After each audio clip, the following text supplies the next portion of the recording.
Okay, students, good morning.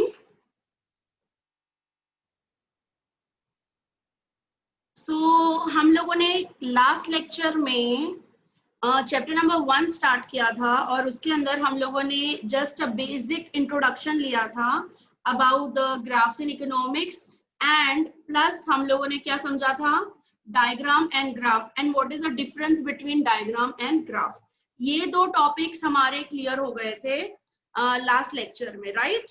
देखो यहाँ पे आपको एग्जाम्पल दिया हुआ है जो हम लोगों ने देखा था ना कि डिस्क्रीट फ्रीक्वेंसी डिस्ट्रीब्यूशन यूज होता है डायग्राम में and continuous frequency distribution use होता है ग्राफ में, right?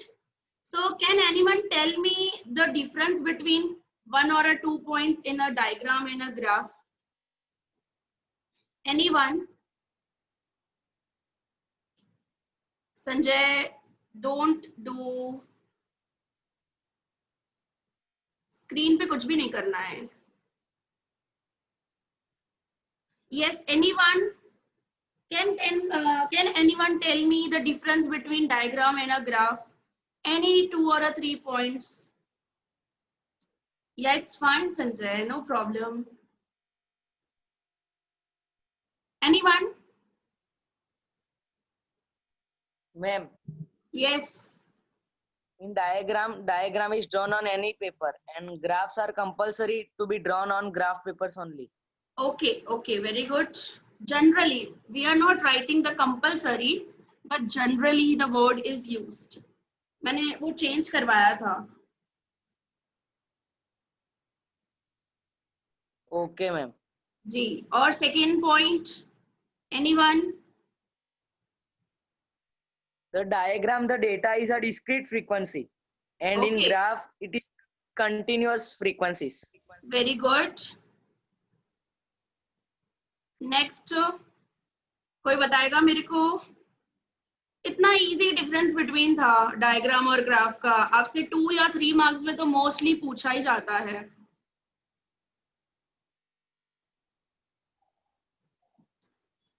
Yes, Ayushi, tell me. Discrete frequency is there in diagram and continuous data are there for graph. Okay, ये वाली पॉइंट हो चुकी. कोई और पॉइंट? ये वाली पॉइंट कुंजल ने I think. Diagram is a representation of observable data by the way of picture. Okay. Graph is also a representation of observable data by the way of a picture. Very good. This is actually the definition of diagram and graph. Next point यहाँ पे questioning आ जाता है कि self explanatory कौन सा होता है, diagram होता है कि ग्राफ होता है? Diagram. Self explanatory. Diagram is a self explanatory. And graph is yes. Simply what are the uses? या मैं ऐसा भी बोल सकती हूँ कि डायग्राम कौन यूज करता है? Who uses? Are used advertisement company, government, social organization. Very good. Graphs are used by educationalists and researchers. Okay, graphs are used by educationalists and researchers. Okay, very good. And in diagram, statistical knowledge is required or not? No, it is not required. No, it is not required. And in a graph? Graph, it is required. It is required. Okay, fine. Okay. So these are the basic just points of the diagrams and graphs. This is very important question from the angle of a 2 marks or a 3 marks. अब हम लोग शुरुआत करते हैं हमारा next question, that is importance of diagrams and graphs in economics, right? देखो, this is also one of the important question from this chapter and this question carries actually 3 marks. कितने marks में पूछा जाता है आपसे? 3 मार्क्स में ये चीज पूछते हैं. ओके,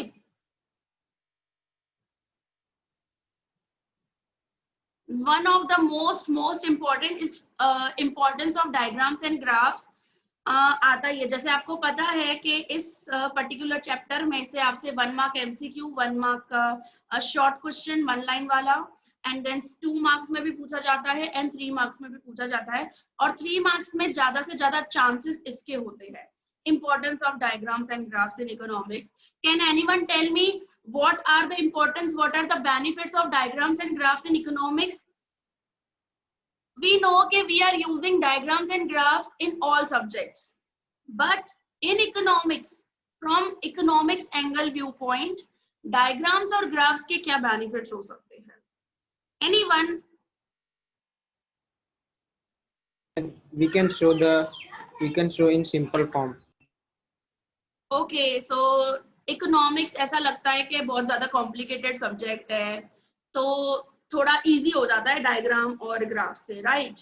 जैसे लॉ ऑफ डिमांड, सिर्फ एल्फ्रेड मार्शल की खाली लॉ ऑफ डिमांड की डेफिनेशन पढ़ी होती ना तो याद नहीं होती, लेकिन डायग्राम और टेबल वगैरह पढ़ा था ना तो कंसेप्ट उसका याद है अपने को. सो डायग्राम और ग्राफ से क्या हो जाता है, जो भी डिफिकल्टी होती है सब्जेक्ट को पढ़ने के लिए तो वो डायग्राम और ग्राफ से क्या हो जाता है, इजियर हो जाता है और एकदम क्लियरली हम लोगों को अंडरस्टैंड हो जाता है, हम लोगों को समझ में आ जाता है, राइट? देखो, this is actually first point. The study of the subject of economics which is perceived means जो माना जाता है as a difficult, perceived as a difficult and complicated, is made easier by the way of diagrams and less confusing by the way of graphs. क्योंकि हम लोगों को वो जो कंसेप्ट होता है पूरा वो एकदम क्लियर कट समझ में आ जाता है कि भाई, जैसे फॉर एग्जांपल अगर आप टाइम सीरीज चैप्टर कर रहे हो तो टाइम सीरीज में आपने ना टेबल बनाई, सब कैलकुलेशन किया, लेकिन आपको प्रैक्टिकली तो उस चीज का पता ही नहीं चलता कि यार प्रैक्टिकली कैसे. But with the help of a graph, आप जो methodology करते हो वो आपको पता चल जाता है कि भाई इस तरीके से यूज होता है और इस बेसिस ग्राफ के बेसिस पे एनालिसिस किया जाता है, डिसीजंस लिए जाते हैं. सो जो भी कंफ्यूजन होता है ना वो क्या हो जाता है, एकदम इजी हो जाता है. जैसे अपने को जानना हो, जैसे मैंने आपको डिमांड, सप्लाई, कॉस्ट, ये सारे इतने सारे कंसेप्ट बताए, ये सारे कंसेप्ट क्या हो गए, डायग्राम्स की मदद से, ग्राफ्स की मदद से इजी हो गए. ठीक है, नेक्स्ट आ जाती है पॉइंट. क्या लिखा है नेक्स्ट पॉइंट में? Trends. Can anyone tell me what you mean by trend? अभी तो आप चैप्टर भी कर रहे हो भाई स्टैट्स में. Trend, anyone tell me the meaning of the trend? Trend क्या होता है?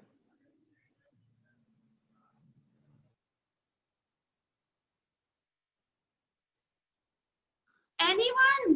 टाइम सीरीज चैप्टर कर रहे हो आप और ट्रेंड आपको नहीं पता है, ऐसे कैसे हो सकता है? क्योंकि आप निकालते तो वो हो. हाँ, trend is actually the straight line, okay बोल सकते हैं हम लोग, but what is actually trend showing? Trend से क्या पता चलता है आपको?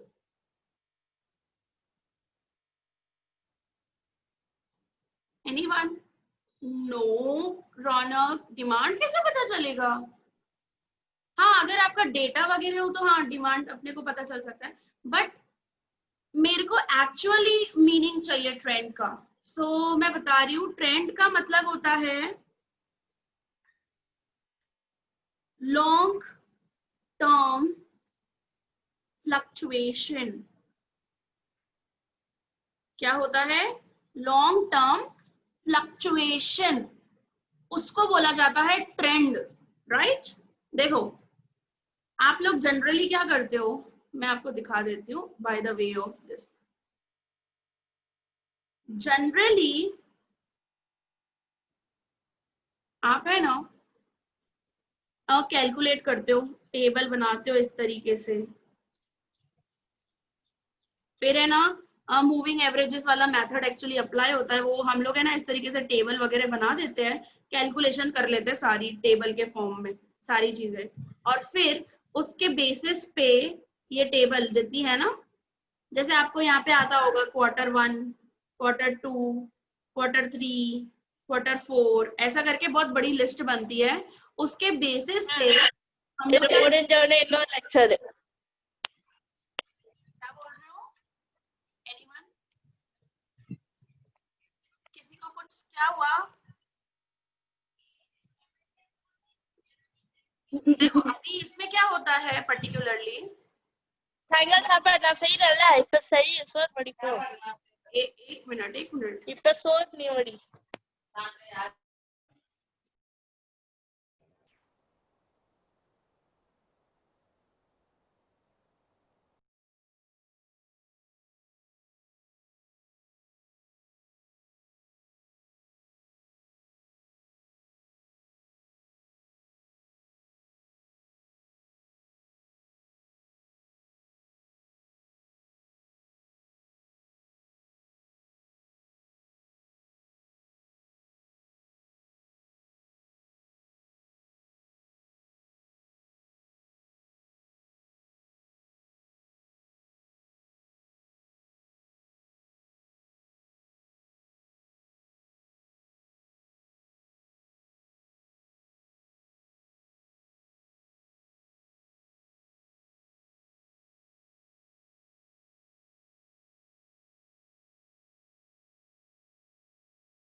Okay, so now my voice is clear to all.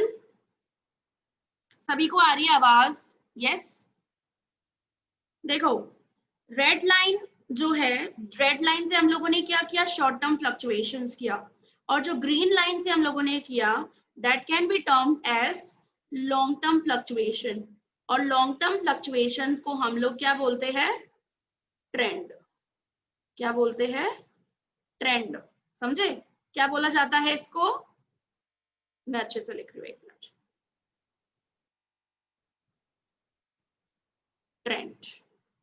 समझे? इससे क्या पता चला ग्राफ के अंदर कि से फॉर एग्जांपल मैंने यहां से शुरुआत की हो 2011 से, ठीक है, और यहाँ पर 2020 तक मैं देखूं, तो मुझे पता चलेगा कि आखिर में, और यहाँ पे मैं से फॉर एग्जांपल इकोनॉमिक ग्रोथ ले रही हूँ कंट्री का, तो मुझे पता चल रहा है कि 2011 से लेकर 2020 तक जो ग्रोथ हो रहा है, हाँ, ईयर बाय ईयर थोड़ा बहुत शॉर्ट टर्म फ्लक्चुएशंस हुआ था, कभी डिक्रीजिंग हुआ, कभी इंक्रीजिंग हुआ, ऐसा हुआ था शॉर्ट टर्म पीरियड में।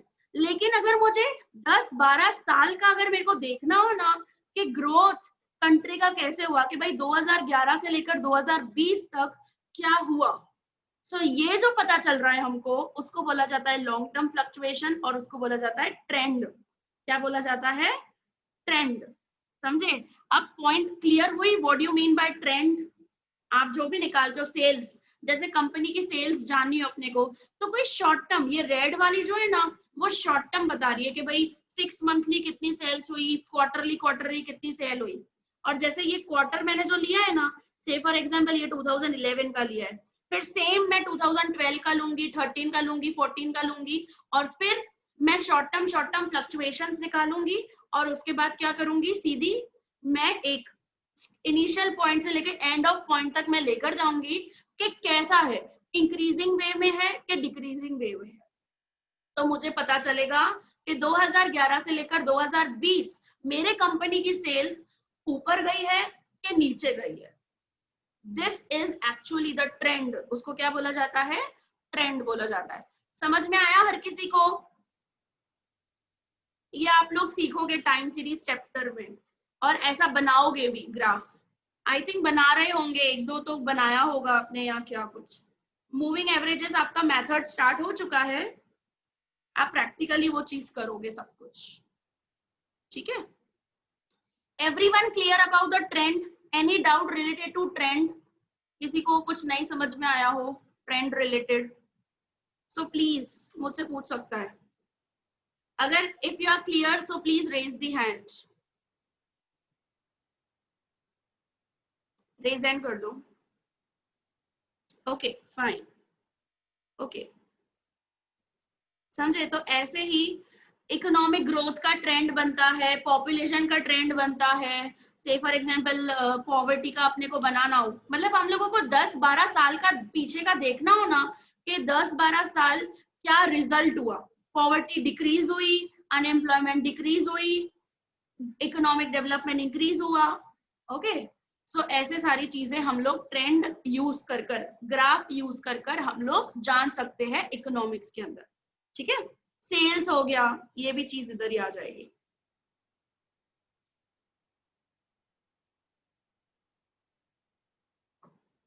Yes.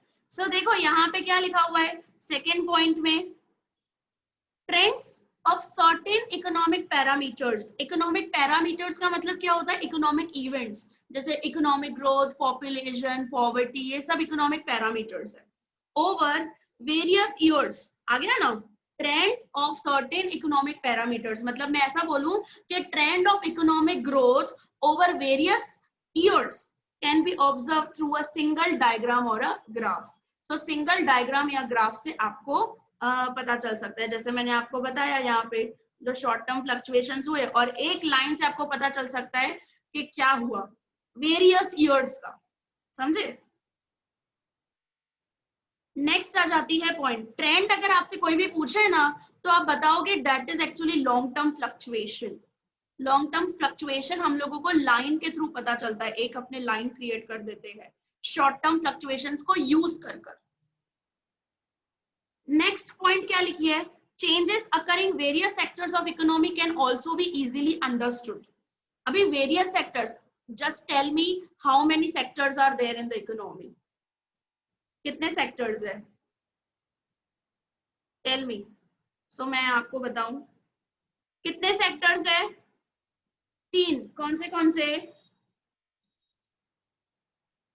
Primary sector, okay, primary, next one secondary and tertiary और सर्विस सेक्टर। Very good.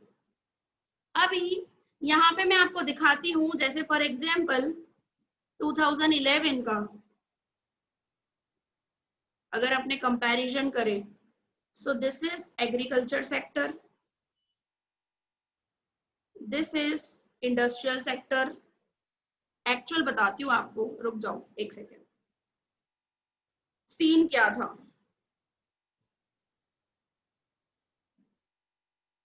देखो this is agriculture sector, this is industry and this is service sector. और हम लोग देख रहे हैं यहाँ पे नेशनल इनकम का कंट्रीब्यूशन, ये है क्या, एग्रीकल्चर सेक्टर, ये है इंडस्ट्रियल सेक्टर और ये है service sector. Just tell me, और अभी यहाँ पर कुछ भी चेंजेस हो,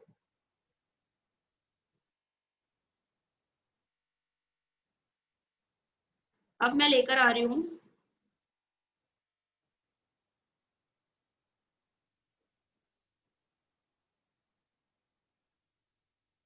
this is your agriculture, industry and service sector, और ये देख रही हूं मैं 2018 का। आप मुझे बता सकते हो किस सेक्टर रिलेटेड ज्यादा कंट्रीब्यूशन हुआ। अब अगर कंपैरिजन अपने करना हो, अपने को कुछ भी चेंजेस वगैरह जानना हो, 2011 और 2018 का दो का हम लोगों ने ये बनाया हो national income contribution, so which sector, किस सेक्टर का ज्यादा हुआ, that is a service sector. Yes, service sector का बढ़ रहा है। सो ऐसे हम लोगों को चेंजेस जानना हो तो हम लोग जान सकते हैं। प्लस दो कंट्रीज के बीच में जानना हो ना, जैसे मैं यहाँ पे ईयर हटा दूं, यहाँ पे मैं लिख दूं this is India and this is China. So आप मुझे कंपैरिजन बता सकते हो ना। थोड़ा सा चेंजेस कर देती हूँ मैं, एक मिनट, एग्रीकल्चर में बता सकते हो ना इजीली। सो कोई भी सेक्टर में कोई भी चेंजेस आए हो, ईयर बाय ईयर हो, या से फॉर एग्जांपल इंडिया चाइना हो, या कोई कंट्री के साथ कंपैरिजन वगैरह करना हो, कोई चेंजेस हो सेक्टर वगैरह में, तो हम लोग जान सकते हैं। जैसे मैं आपको बताऊं, एग्रीकल्चर सेक्टर का जो कंट्रीब्यूशन था, ये ब्लू से और ये रेड से, हम लोग ऐसा भी कर सकते हैं, ठीक है। और से फॉर एग्जांपल ये लाइन थोड़ी सी बड़ी कर दूंगा क्योंकि मेरे पास स्पेस चाहिए ना। देखो फिर हम लोग देखें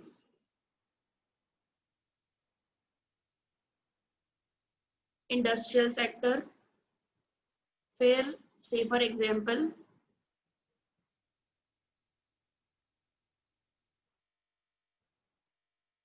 अभी भी हम लोग कंपैरिजन चेंजेस वगैरह नोटिस कर सकते हैं। एग्रीकल्चर, ये एग्रीकल्चर है भाई आपका, ये इंडस्ट्री है और ये सर्विस सेक्टर है। तभी भी हम लोग देख सकते हैं चेंजेस के कितना हुआ। जैसे फॉर एग्जांपल इंडिया में पहले एग्रीकल्चर सेक्टर का प्रपोर्शन ज्यादा था। जैसे एम्प्लॉयमेंट अगर मैं देख लूं, एम्प्लॉयमेंट मुझे देखना हो, सो पहले एग्रीकल्चर सेक्टर में बहुत रोजगार लोग थे, बहुत ज्यादा डिपेंडेंसी था, लेकिन धीरे धीरे क्या हुआ, रिड्यूस हो गया। फिर से फॉर एग्जांपल इंडस्ट्री का देखो, इंडस्ट्री में पहले लोग नहीं थे लेकिन अब बढ़ने लगे। सो मैं इधर ईयर भी देख सकती हूँ, ये 2011 और ये 2018, ऐसा भी हम लोग देख सकते ईयर बाय ईयर, समझे। और आप मुझे बताओ सर्विस सेक्टर में भी पहले ठीक है थोड़े से लोग थे, लेकिन अभी सबसे ज्यादा प्रपोर्शन लोग जो एम्प्लॉयड होने लगे हैं वो कौन से सेक्टर में होने लगे हैं सबसे ज्यादा? Tell me,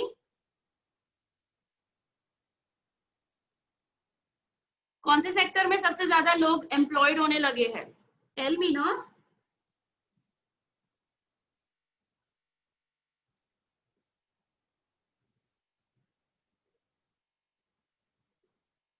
service sector, okay fine, ठीक है।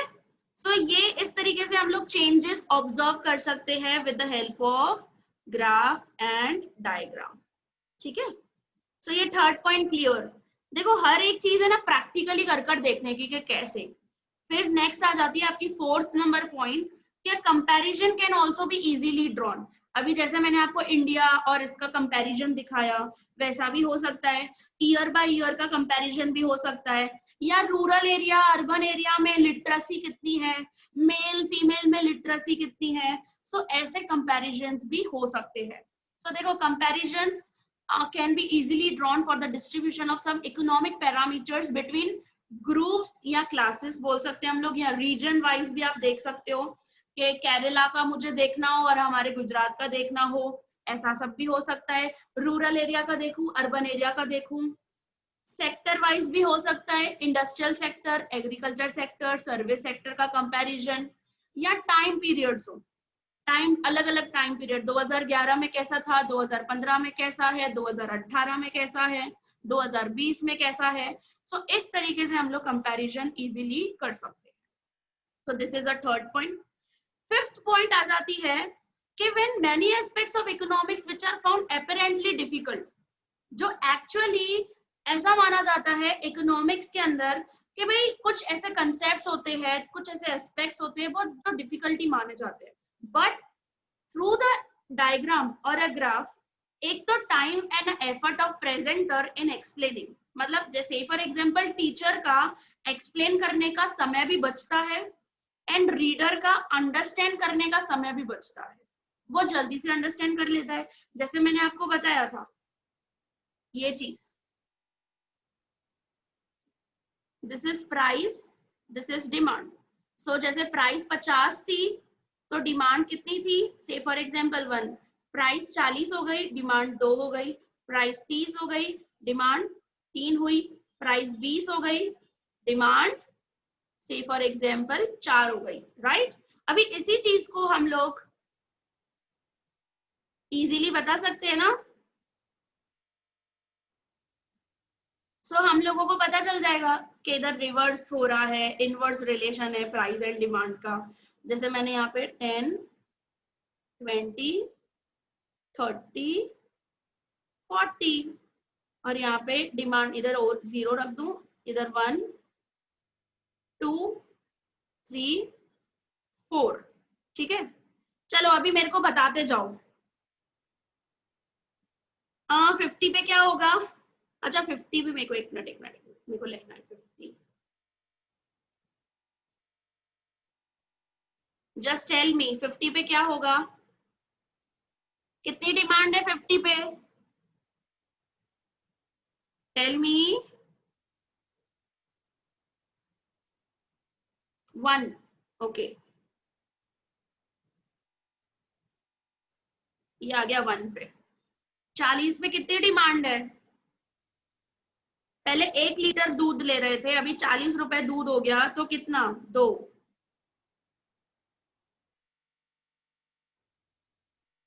30 पे 3, ओके। 20 पर 4। सो ये आपको पॉइंट्स मिले A, B, C और ये D। अब क्या करेंगे इसको, ये सारे पॉइंट्स को प्लस कर देंगे, सम अप कर देंगे, तो अपने को ये क्या मिल जाएगा, demand curve.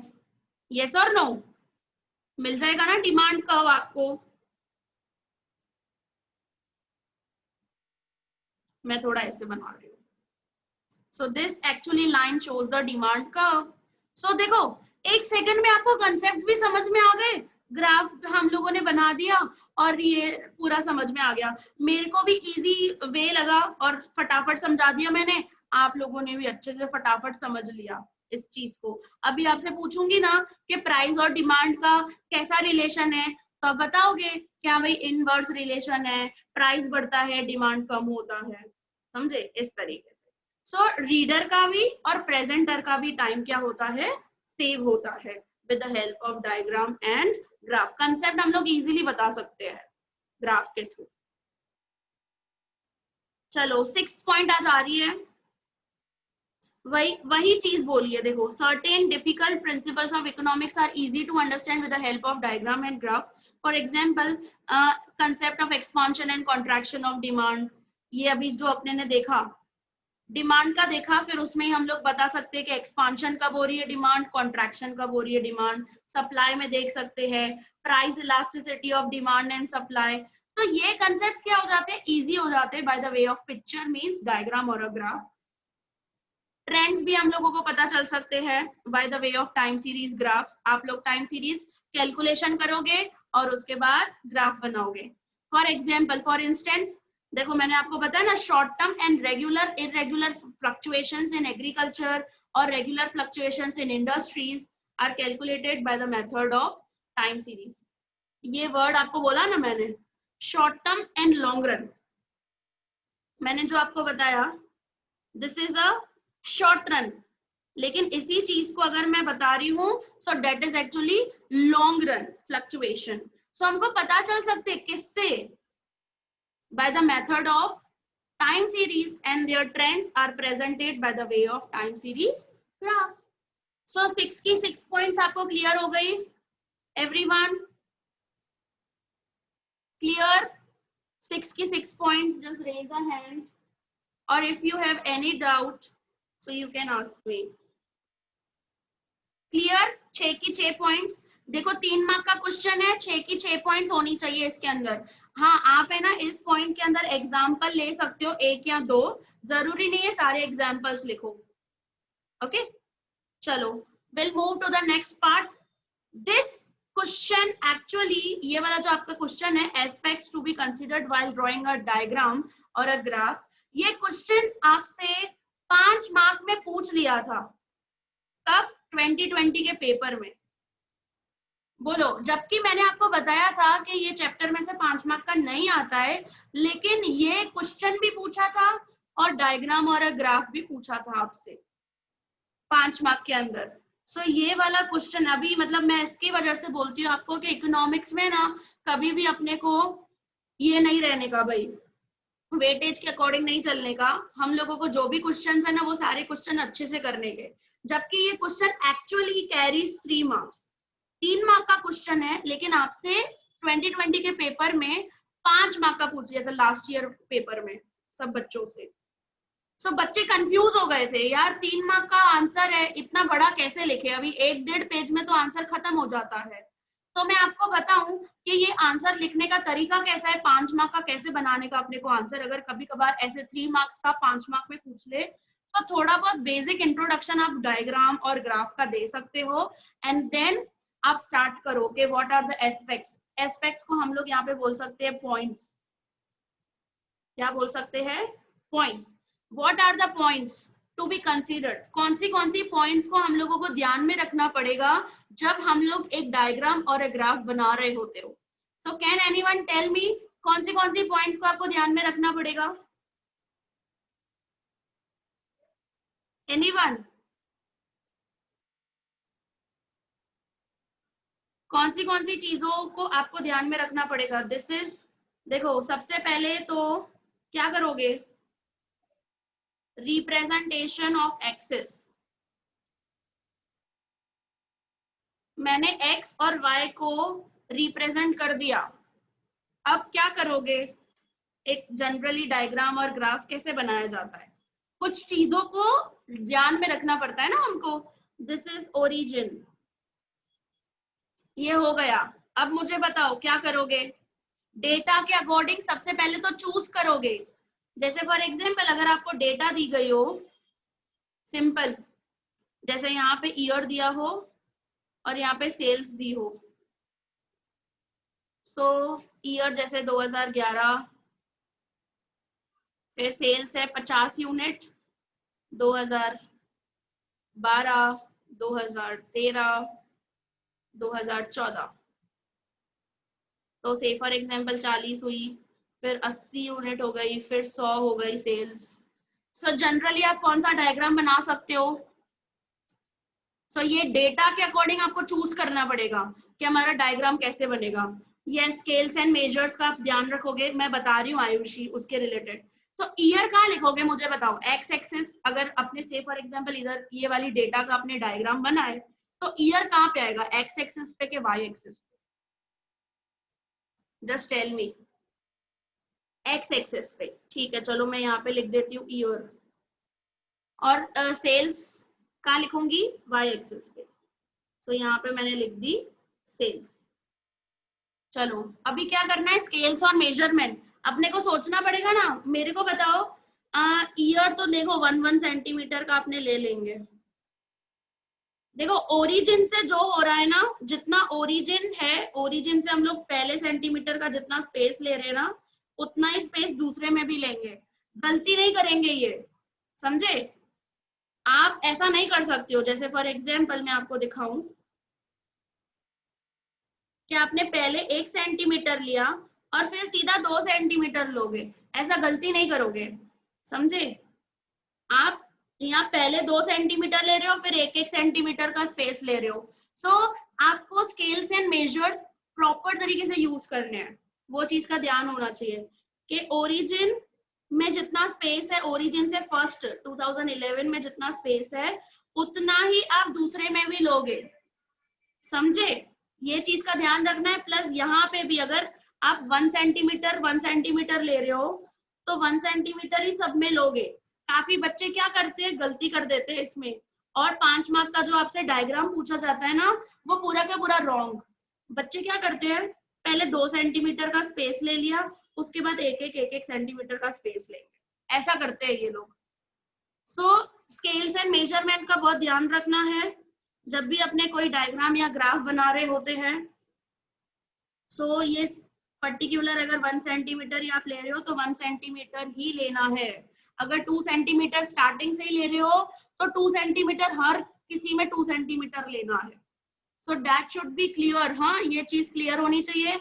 And you have to write कि x axis equals to 1 centimetre equals to year, year लिया ना अपने ने यहाँ पे, y axis equals to 1 centimetre equals to कितने यूनिट सेल्स लेंगे अपने, से फॉर एग्जांपल 10 यूनिट्स की सेल्स ले रहे हैं अपने, इधर से फॉर एग्जांपल ये 10, 20, 30 ऐसे करके लेंगे, तो अपने को लिखना पड़ेगा कि y axis 1 equals to 1 centimetre equals to 10 units, समझे? So that should be clear to you all, ये चीज का ध्यान रखना है।